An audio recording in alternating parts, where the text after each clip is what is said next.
صلى الله وسلم عليك يا رسول الله وعلى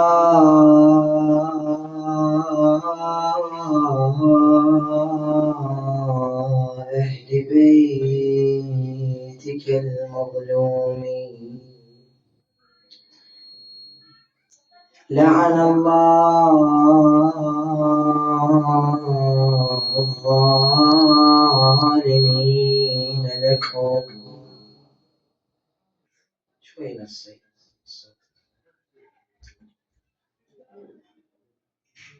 من الأولين والآخرين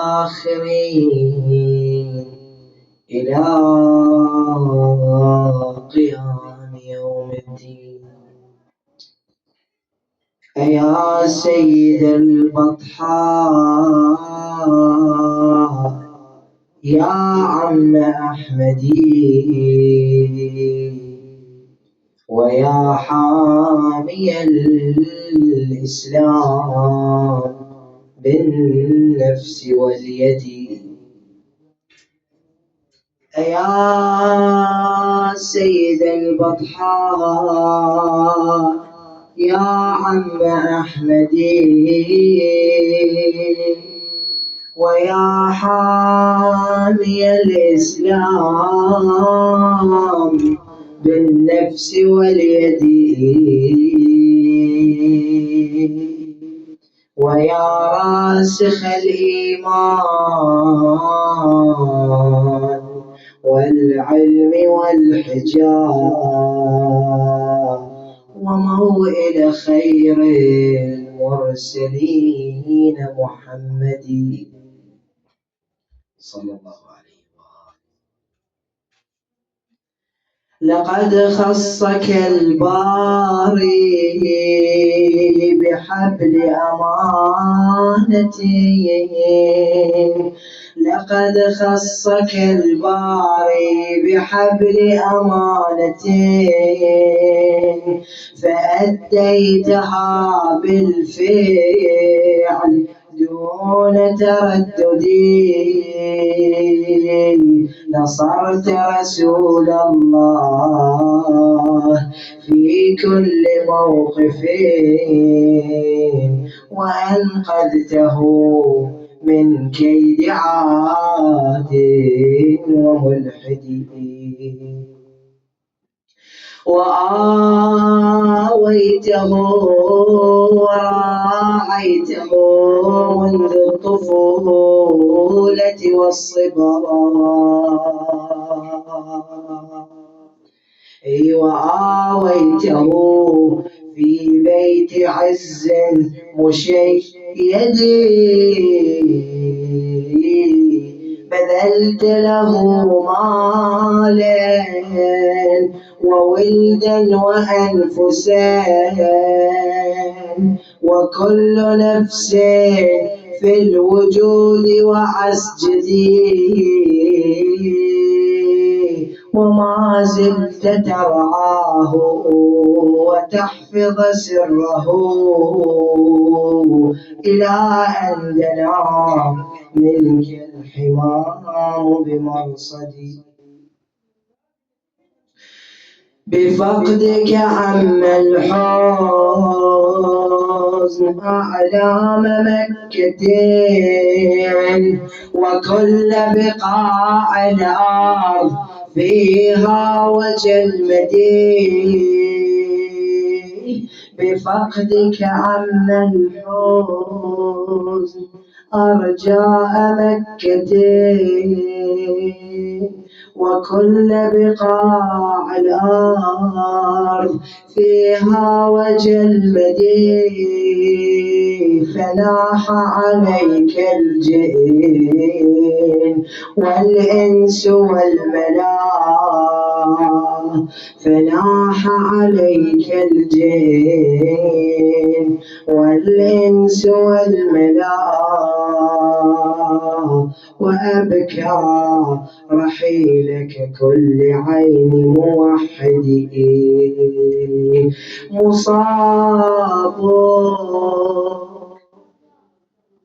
مصابك هد المصطفى حين وقعه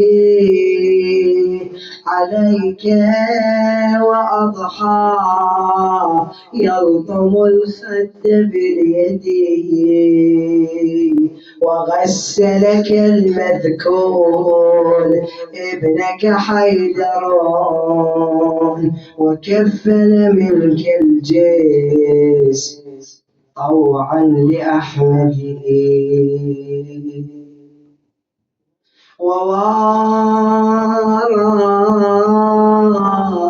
وواراك في القبر الشريف بحسرتين وفي القلب قد شب الأسى بتوقدين ولكنه ما حار في الدفن ساعتين ولم ير جسما بالسيوف مبددين مثل من كما قد رأى زين العباد بكربلاء أي مصيبة ودانا مصيبة الحسين كما قد رأى زين العباد بكربلاء صريعا على الرمضاء ابن محمد فأحنى عليه صريعا على الرمضاء سبط محمد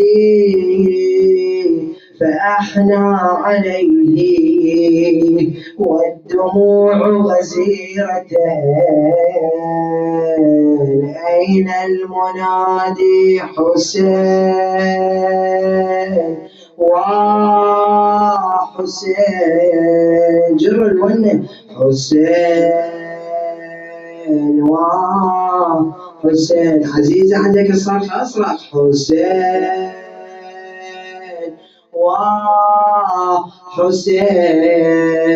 وحسين حسين وحسين كل ما رفع جانب توسع جانب وطاح كل ما رفع جانب توسع جانب وطاح من حيث جسمه موزعين بطع الرماح خلى الجسد وانهل دمعه وبالوجه صاح خلى الجسد وانهل دمعه وبالوجه صاح يا ابوي كيف نشيل عنك يا ابن الأطهار جاوب يا ابوي كيف نشيل عنك يا ابن الأطهار هذه الجفوف مقطعة والصدر مكسور وبين الجسد والراس يا ابن المصطفى ضرور هذا الجسد والراس يتشهر بالانصار يا حيرتني بيش اجمع اوصالك يا مبرور هذه الجفوف مقطعه والصدر مكسور وبين الجسد والراس يا ابن المصطفى ضرور هذا الجسد والراس يتشهر بالانصار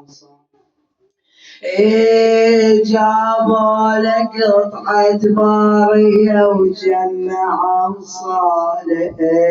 كل ميت يدفن يجيبوا له الكفن، صحيح ولا لا؟ يدفن بكفن الا الحسين ما صار عليه الكفن، جابوا له قطعة بارية. هاي قطعة البارية قطعة حصيرة اللي بيها جسد الحسين، راس الحسين، اصبع الحسين، اعضاء الحسين كلها لمت بهاي القطعة. جابوا لك قطعة بارية وجمعوا صالح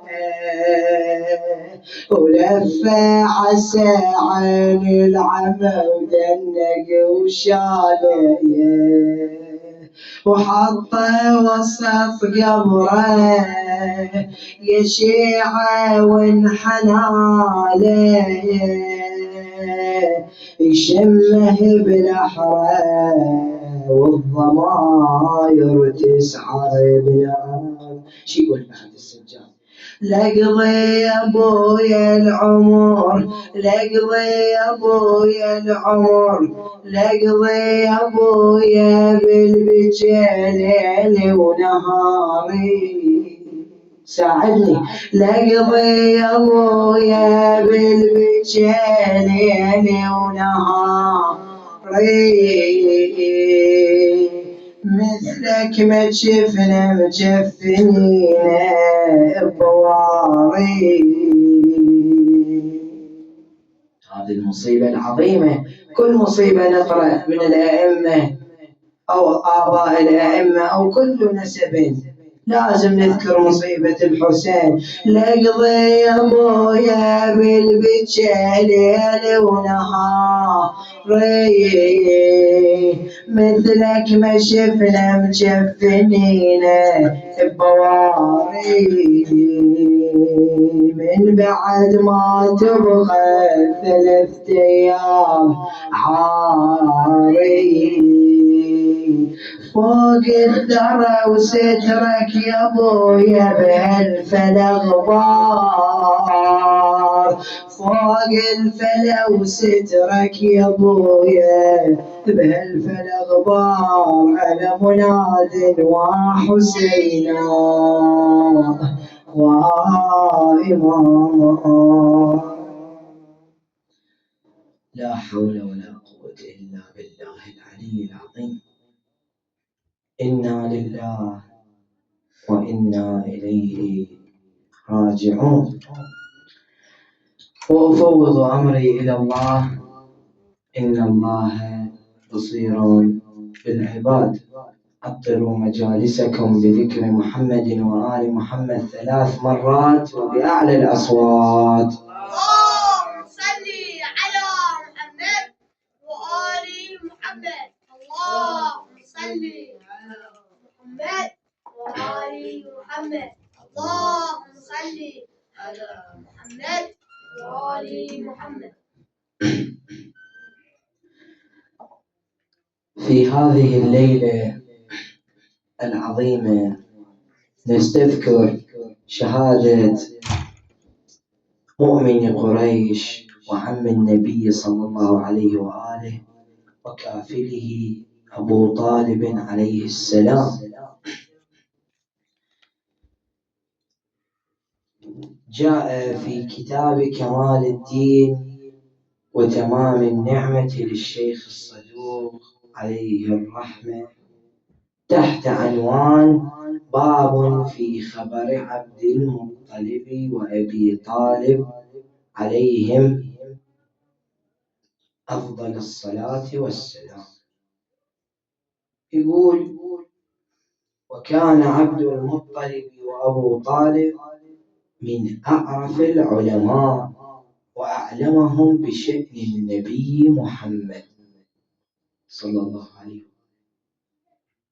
هنا يعرف يقول كان من أعرف العلماء، من أعرف العلماء. ما قال هذا تكفل فقط اللي يسمع عنه يقول تكفل بالنبي وآواه في بيته ورباه. لا، كان من أعرف العلماء، علماء ثقال. يقول: وكانا يكتمان ذلك عن الجهال.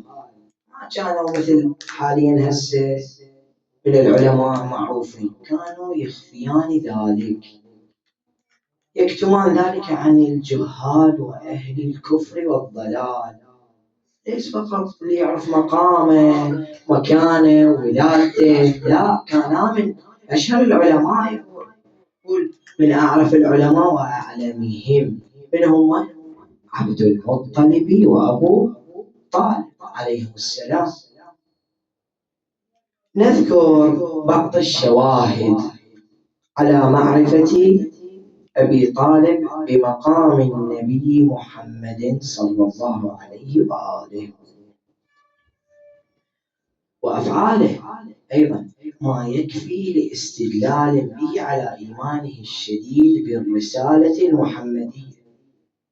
فمنها على سبيل المثال ما رواه ابن أبي الحديد في شرح نهج البلاغة، حيث قال كان أبو طالب اللي هو اسمه عبد مناف أو عمران، اسمه عبد مناف وعمران، هذا أبو طالب والد الإمام علي. بعض لحد الآن في هذه السنة يجوز حتى تقدم سن ما يعرف اسم أبو الإمام علي عليه السلام، هو فقط علي بن أبي طالب. هو ابن أبي طالب وأبو طالب. من أبو طالب؟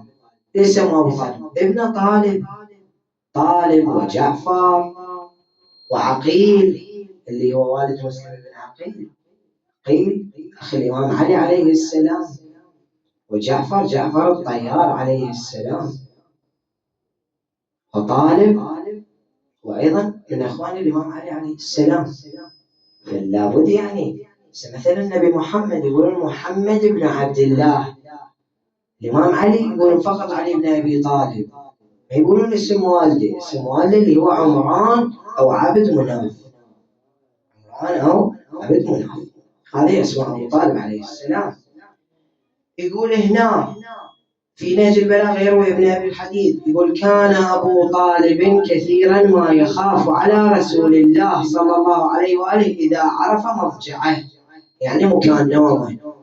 يعني تخيل أبو طالب ايش قد يخاف عن النبي وين ينام هو يوقف يحرس النبي، يخاف عليه. يقول يقيمه ليلا من منامه ويضجع ابنه عليا مكانه، يخلي عليك مكان النبي. هاي تمرس إلى أمير المؤمنين كذا، هاي القصة كلها يعرفوها لما أمير المؤمنين بات في فراش النبي. هاي تربية أبو طالب. أبو طالب علمه، كانوا يخافون على النبي محمد صلى الله عليه وآله. قيم ليلا ويرجع ابنه عليا مكانه، فمن كثر خوفه على رسول الله صلى الله عليه وآله أخفى إيمانه عن عتاة قريش وزعمائها ليتمكن من حماية رسول الله صلى الله عليه وآله، باعتباره هو ابن أخيه. يعني أكيد أسأل واحد عمه يكون حريص عليه أو خاله يكون حريص عليه، باعتباره هم ابن أخوه أكيد يهتم به ويحرسه يحافظ عليه، باعتباره ابن أخوه ويتيم، وأيضا نشأ في بيته. شوف ابن أخوه ساكن ببيته، يختلف الوضع. هنا يتساءل البعض يقول هذا كل الكلام ما يقنع، ما يدخل بالعقل. شنو ابن أخي، شنو أخفى إيمانه؟ يقولون أبو طالب مات كافر. يقولون شلون؟ يقول أبو طالب مات كافر، هم يقولون شلون أخفى إيمانه خوفا على رسول الله؟ شنو هالكلام؟ مو مقنع هذا الكلام. البعض يتساءل يقول هذا مو عذر، مو مقنع أنه أخفى دينه لهذا السبب. لكن هنا يجيب السيد شرف الدين في كتابه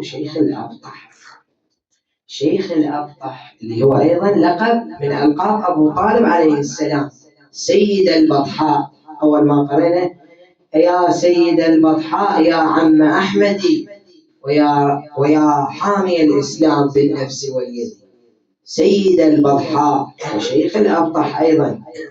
غير يقول هنا السيد شرف الدين غير أن أبا طالب تستر في إسلامه عن قريش لمصلحة الإسلام، وللقيام بخدمات سيد الأنام صلى الله عليه وآله.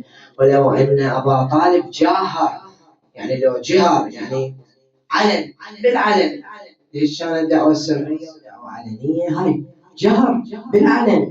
يقول لو أنه أبو طالب جاهر بمعتقده أمام عتاة قريش لهانت عليهم إهانته ولرموه عن قوس واحد. وهذا التستر من الضروريات، هذا التستر من الضروريات لمثل أبي طالب عليه السلام، وهو الذي حنكه الدهر وعلمته التجارب. أبو طالب مات في عمر كبير، عمر كبير، رجل عمره جدا كبير، يعني مات يبلغ 90 80 سنة، يعني رجل كبير وبالغ من العمر. يقولون 90 سنة 80 سنة، يعني كان متعمق بالعلم وكل هذا والموت كافر. واللي هو تربى في بيته النبي محمد صلى الله عليه وآله، راضته سياسة العرب. وهنا توجد إجابات أخرى قد وردت أحاديث أهل البيت عليهم السلام، يقول أسر الإيمان. يعني شوف هنا يمدحون الأئمة جدهم، احنا ناخذ الكلام، كلام أهل البيت صح ولا؟ وكلامهم نور، كلام المعصوم، المعصوم ما يكذب وحاشاه من الكذب. هنا أهل البيت يقولون عن أبو طالب أسر الإيمان وأظهر مداراة الأعداء في طريقتهم فآتاه الله تعالى أجره مرتين. فمن ضمن الإجابات الإمام الصادق يقول إن مثل أبي طالب مثل أصحاب الكهف أسروا الإيمان وأظهروا الشرك فآتاهم الله أجرهم مرتين. هنا لأن أبو طالب لم يظهر إيمانه لمصلحة الإسلام، لا مو فقط لمصلحة الإسلام، لما بين رسول الله صلى الله عليه وآله حمى رسول الله. صار بعض أعداء أهل البيت يبالغون في الطعن فيه، صاروا يبالغون بالطعن واتهامات كثيرة على أنه أيضا يقول مات كافرا. وهنالك كلام أهل البيت موجود، البعض لحد الآن يطعنون بالإمام الحسن المجتبى عليه السلام. ليش؟ قدم الصلح المعاوية، صالح ومعاوية، معاوية الكاذب، معاوية الزنديق، معاوية الملعون. شلون الصالح ويا الإمام الحسن؟ شلون الصالح ويا الإمام الحسن؟ هنا يوضحون أهل البيت، يقول حفاظا على دماء المسلمين، هذا أمر من الله. يعني أبو طالب أخفى إيمانه، هاي من الضروريات، تصير فتنة، كل شيء مقدر وحكمة به. هنا الإمام الحسن أيضا صلح مع معاوية شنو؟ حكمة. وأبو طالب إخفاء إيمانه شنو؟ حكمة، عدل. فهذه كلها من الحكم. هنا هاي الاتهامات، هناك طرق 4 واضحة لدفع الشبهات عن أبي طالب. لأن أبو طالب الرجل المظلوم الذي عاش في خدمة رسول الله صلى الله عليه وآله. طبعا أبو طالب إلى روايات على استشهاده، مو فقط يوم 7 رمضان المبارك، كل رواية تقول في 26 من شهر رجب، يوم 25 من شهر رجب شنو؟ شهادة الإمام موسى بن جعفر عليه السلام. وأيضا شهر رمضان رواية أخرى استشهاده.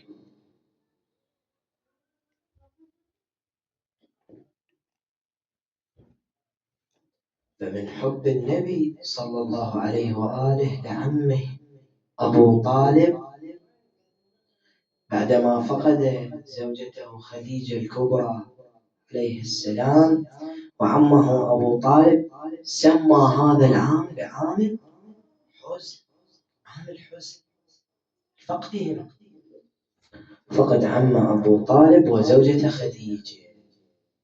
تأذى النبي جل النبي كل شيء له علاج إلا شنو؟ فراق الأحبة. فراق الأحبة إذا يموت إنسان عزيز على قلبك ما تقدر تنساه، صحيح؟ ما تتخطاه. شلون النبي عم أبو طالب تربى في بيته وآواه، كان محافظ عليه ويحبه. مرة النبي كان معادى النبي صلى الله عليه وسلم، يقول ما أوذي نبي مثل ما أنا أوذيت، ما أوذي نبي مثلي.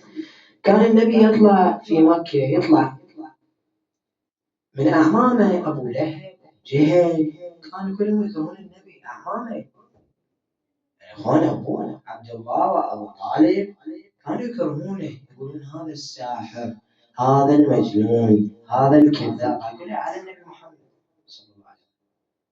فمرة طلع النبي وأهانوه، يعني شنو؟ رموا القاذورات والأوساخ على النبي وأسقطوا إمامته في الأرض. رجع النبي وين؟ لأبو طالب.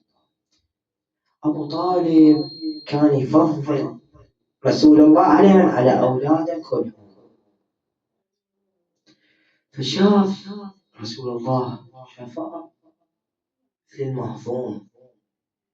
مهضوم يعني أنت بتنهضم حلقة بقلبك. قال له شنو يا عمر؟ قال له كذا وكذا وكذا. أبو طالب كان رجل كبير بالعمر، كان له هيبة. أبو طالب كانوا كلهم يخافون إذا طلع أبو طالب مكة تهتز. فكانوا هم قاعدين جماعة بعد ما سووا رسول الله، قاعدين هذا اللي يحدد اللحية وهذا اللي يمسح ويحط العطورات ويمشط ولابس أحلى الملابس والطعام والأكل. إجا أبو طالب أخذهم، شاف النبي وياه والنبي مهضوم. قال له يا محمد من؟ قال له هذا وهذا. أبو طالب جمع الأوساخ كلها إجاهم يحجون، هو أخوهم بعد، أخوهم الكبير، قاعد يمرغ الحياهم بالتراب والطين، قاذورات كلها جمع على ملابسهم، مزق ملابسهم، دمر ملابسهم، أسقط عمائمهم بالتراب. قال لهم يبي خير خليل، هذا أنا واقف، والبي خير خليه يرفع سيفه. يعني شوف هاي التضحية العظيمة كملها منه ابن علي بن أبي طالب عليه السلام. كان شلون مثلا كل جيش إلى قائد منه كان النبي، كان منه القائد اللي يساعده؟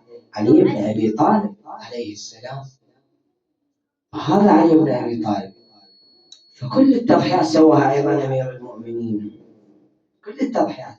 فهذا أبو طالب اللي سواه، قال اللي يحكي ويا محمد اللي يحكي وياه، اللي يأذي محمد يعني شنو؟ أذاني أنا. تأذون محمد تأذى صلى الله عليه وآله.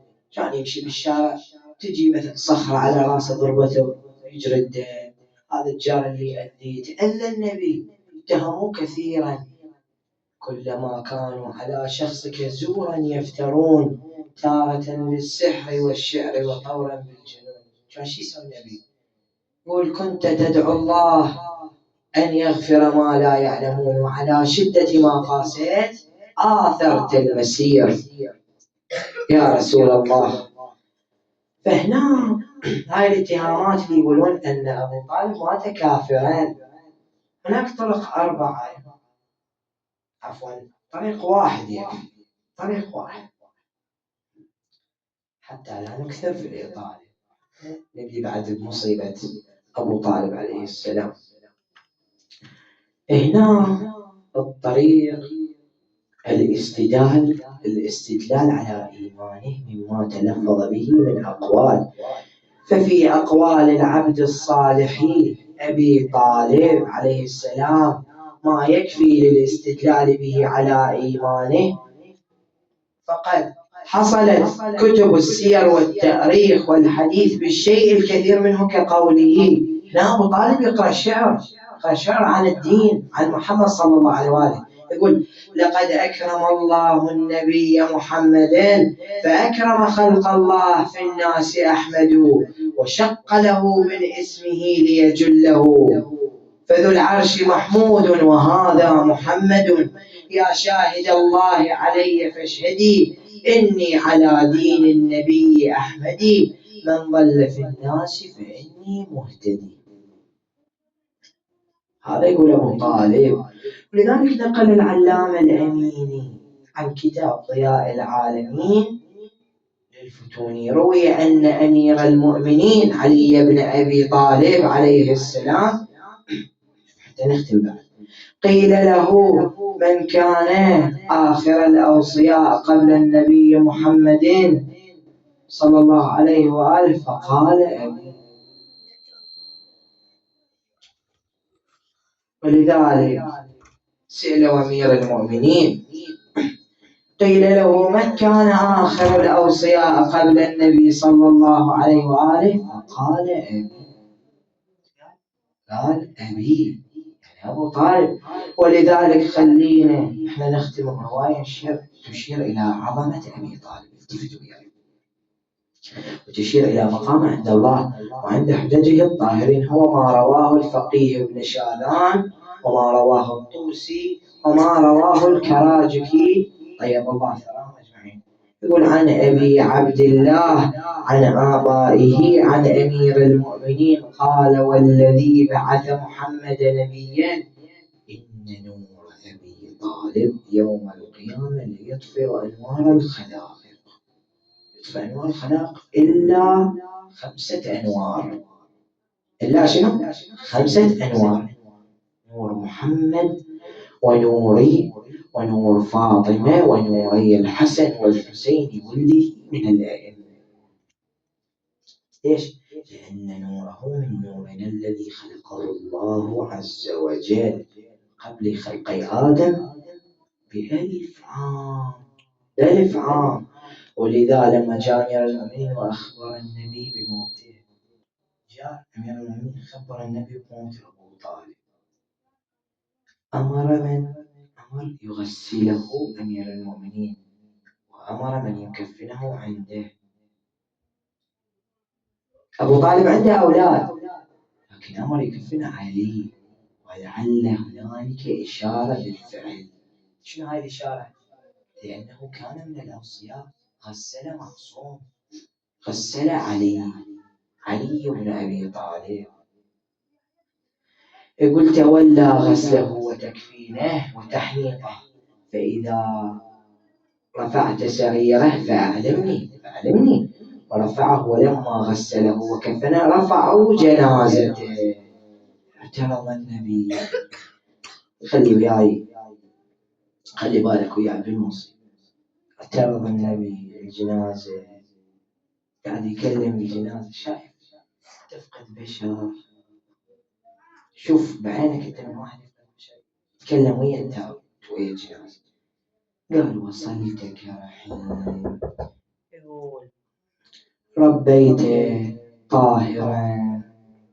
بعد يقول: ربيت طاهرا، وبعدها كفلت وآزرت، وكفلت يتيما، وآزرت ناصرا، ونصرت كبيرا.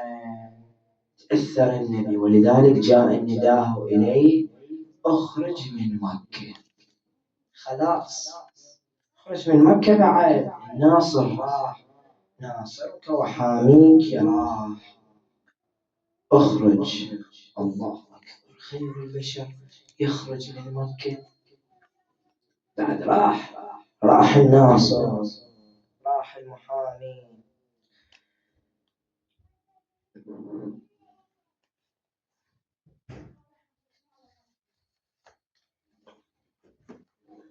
المصيبة العظيمة، راح الناصر راح المحامي.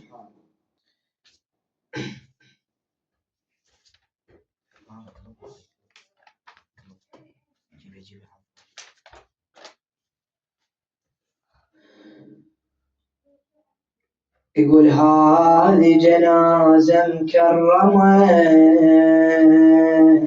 ولاحت على لي، هذه جنازة مكرمة ولاحت على لي من آل إبراهيم ومن شيخ الهواش.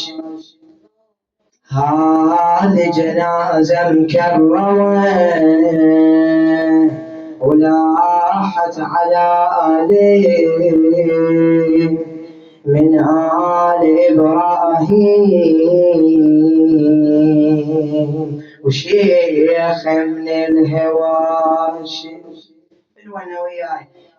من كرمها المحمول من عظمها وشانه،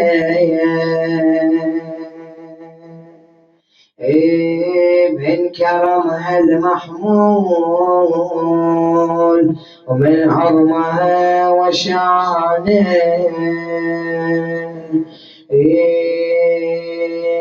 مشي النبي بجنازته وحصل مكانه وابنه علي المرتضى بانت احزانه. وش عظم هالتشييع وش عظم المكارم، وش عظم هالتشييع وش عظم المكارم.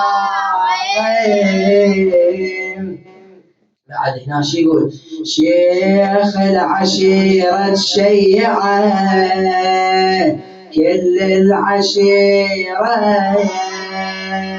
شيخ العشيرة شيعه كل العشيرة مغسل مكفن والأهل عند الحفيرة. وشيعوه القبره وشالوه بسريره وساعة وداعه تلقى دمع العين ساجم. ويلي على اللي بكربلاء شاعت صفاته، ويلي على اللي بكربلاء شاعت صفاته، بكل جانب موزع وجمعوا لشتاته خلوه عاري ولسه بشالة خواته، خلوه عاري ولسه بشالة خواته. والروس فوق رماح وعلى الغبر العمايم، والروس فوق رماح وعلى الغبر العمايم. قال زينب بهذا المسير يا بقالت ويا الغرب خويا صعب ممشى الغريبه، خويا ويا الغروب خويا صعب ممشى الغريب، والشام ما بيهم زكي وما نجيبه، كل ما مشينا قالوا الكوفة قريبة. يا الله.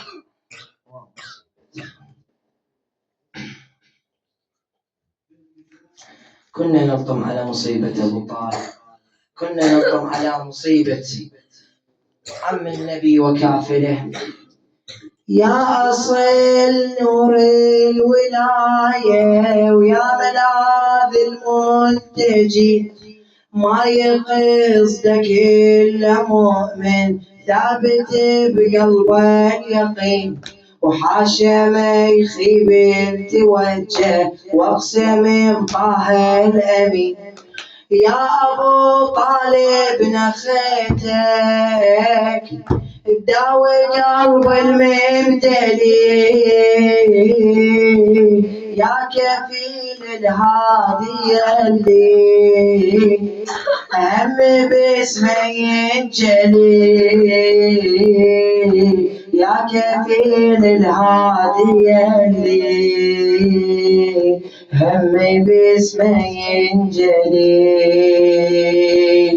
يا كفيل الهادي اللي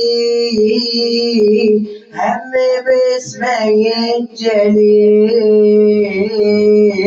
يا كفيل الهادي اللي هم باسمه ينجلي. تأمل يا أصل نور الولاية ويا ملاذ الملتجي، ما يقصدك إلا مؤمن ثابت بقلبه اليقين، وحاشا ما يخيب التوجه واقسم بطه الأمين.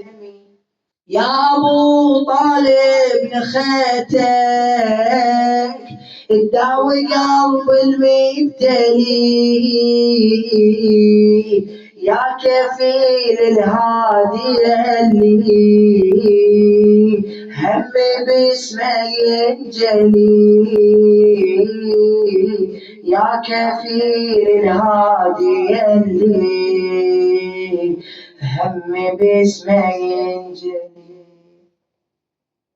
يا ولي الله المعظم يا حبيب المصطفى، يا ولي الله المعظم يا حبيب المصطفى، منه غيرك للكفالة الله بيها مكلفة، قاصدك يا ابن الأطايب عن حقيقة ومعرفة، قاصدك يا ابن الأطايب عن حقيقة ومعرفة، هذه حاجاتي على بابك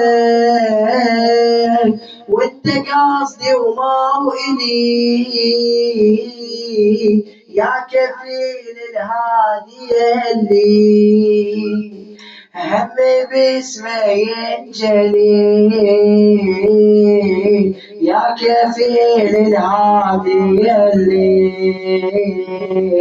هم باسمه ينجلي.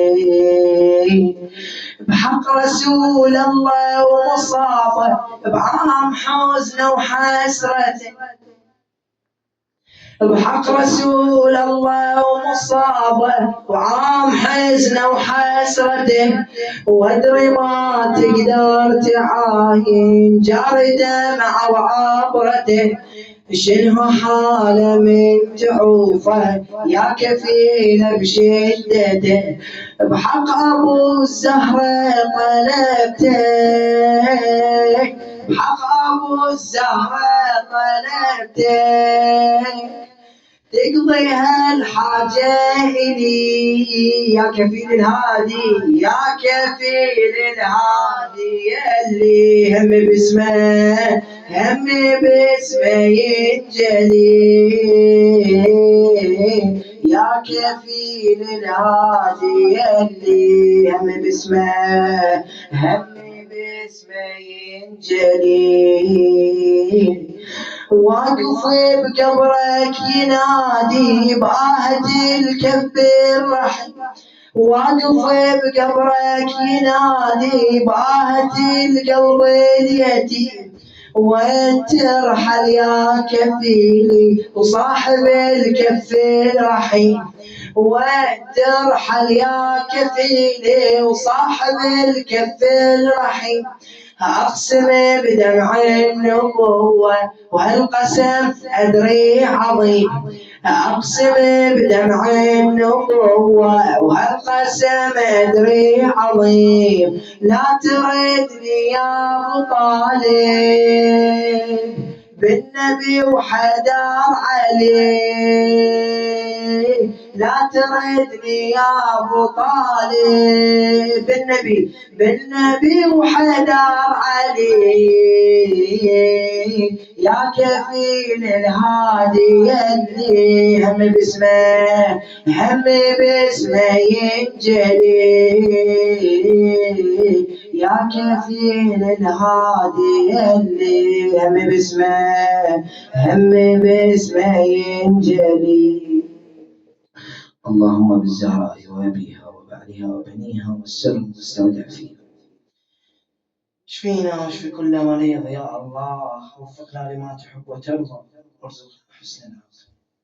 إلى موتانا وموت المؤسسين، موت المؤمنين وموت المؤمنين والمؤمنات، نهدي للجميع ثواب الفاتحة مع الصلوات.